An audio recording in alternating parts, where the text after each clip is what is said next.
Somos a equipe agindo para mudar da EMF Professor Henrique Melo.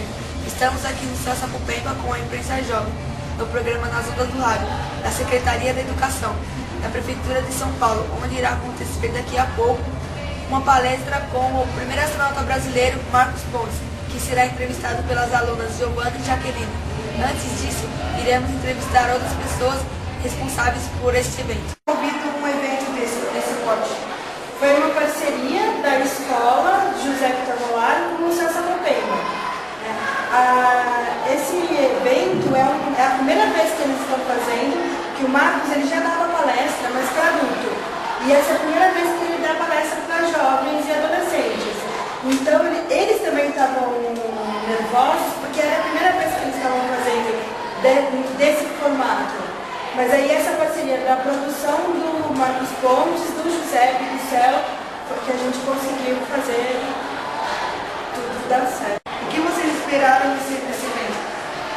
A gente esperava que atendesse as expectativas de todo mundo, né?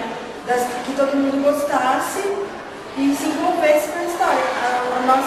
O que a gente queria é que pudesse ter outros iguais a esse para contemplar outras escolas, outras crianças. A gente está conversando com ele sim, só que sim, porque ele não mora aqui, ele mora em Houston. Então a gente está vendo com a facilidade de, quando voltar, chamar outras escolas para atender todo mundo. O que você esperava do trabalho dos alunos monitores nesse evento? De vocês? Eu imaginei que vocês iam ser jovens repórteres, assim, que iam fazer a cobertura do evento, que acho que é o que vocês estão fazendo, né? Acho que é isso, que eu acho bacana esse trabalho de vocês. Muito. Tá bom, obrigada.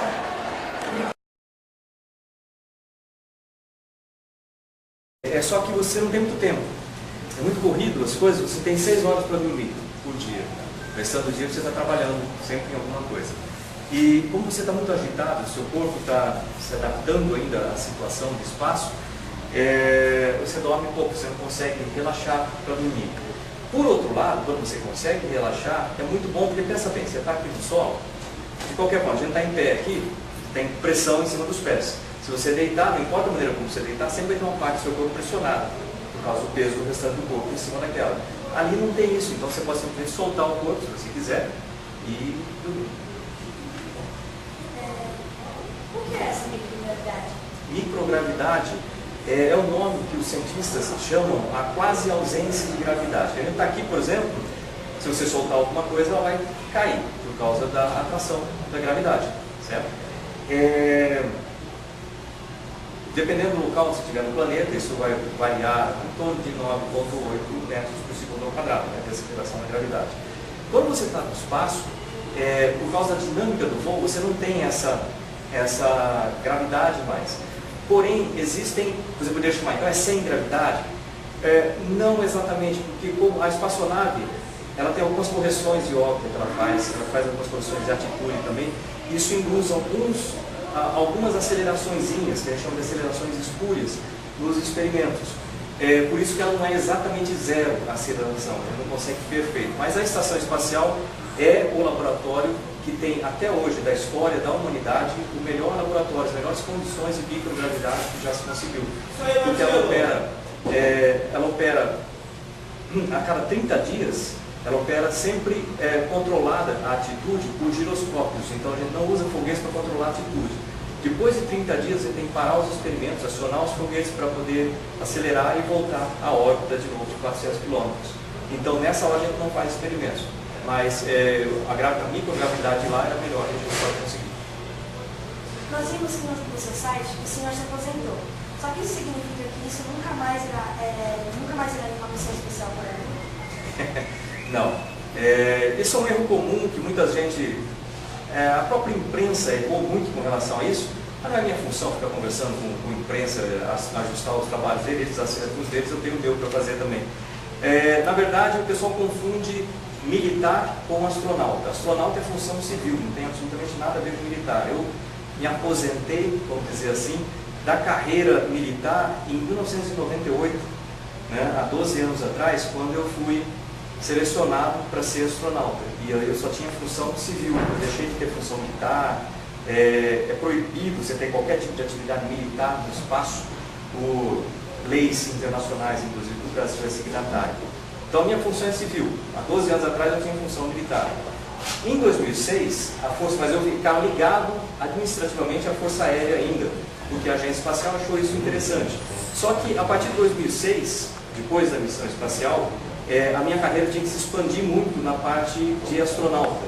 Então, eu tinha que conversar com políticos, conversar com instituições de outros países com relação institucional, e isso é contrário aos regulamentos militares. Então, não poderia ser ao mesmo tempo ainda manter qualquer vínculo com a organização militar e ser astronauta. Por isso que a Agência Espacial e o Comando Aeronáutico resolveram me colocar na reserva, mas eu continuo na ativa como astronauta. Eu posso ser escalado a qualquer momento para não ir à Lua, mas para voltar à estação espacial ou para fazer qualquer tipo de missão espacial. Além disso, eu tenho mais pelo menos umas 15 funções que eu não tinha anteriormente, e hoje eu tenho pelo fato de eu ser militar da reserva e astronauta da ativa. Qual era a alimentação no espaço? A alimentação no espaço ela é enlatados e alimentação desidratada. Então ela vai para o espaço desidratada, a gente reidrata essa comida com água reutilizada, inclusive urina tratada, é usada também para fazer a reidratação de comida e para beber.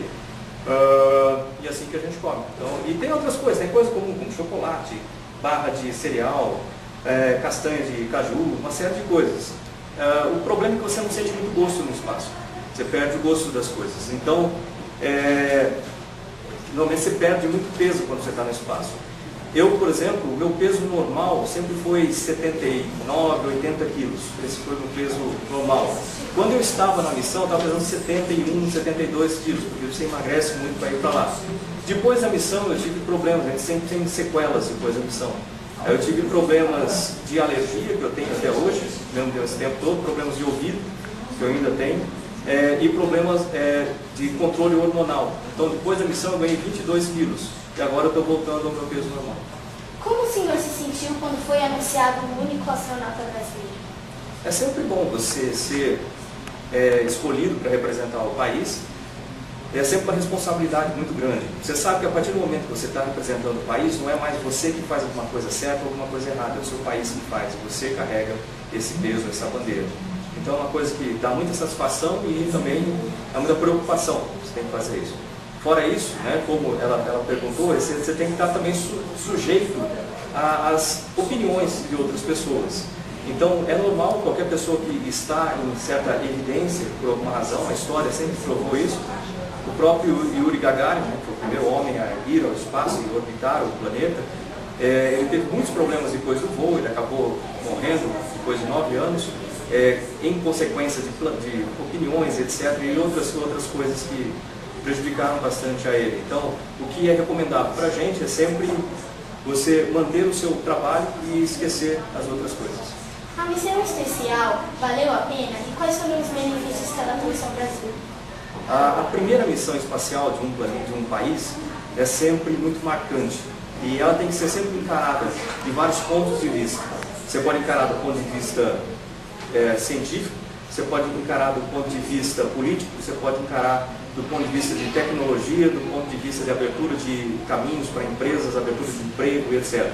A missão Centenário, que foi feita pela Agência Espacial, e eu fui o tripulante da missão, ela cumpriu tudo isso e ela foi o projeto do Programa Espacial Brasileiro com maior custo, com menor, vamos dizer assim, com melhor custo-benefício. Então, ela custou em torno de 1% do orçamento da Agência Espacial ao longo dos 10 anos da participação brasileira na Estação Espacial Internacional. E ela é, sem dúvida nenhuma, o projeto que mais projetou o programa espacial no mundo todo. Então ela teve, além dos experimentos darem resultados, que hoje economizam mais ou menos umas 10 vezes mais para cada projeto em que nós usamos, por exemplo, controle de temperatura, foi um desenvolvimento feito no espaço com nanotubos, e que hoje é de domínio da Universidade Federal de Santa Catarina. A gente, só com isso aí, a gente economiza basicamente 10 vezes o preço para cada projeto que a gente faz no Brasil, que tem que se fazer o controle de temperatura de satélites, uma série de coisas. Então, é realmente uma missão espacial bem feita, como foi o caso da missão Centenário, é sempre uma missão que tem um valor muito grande para o país. Obrigada. Joia?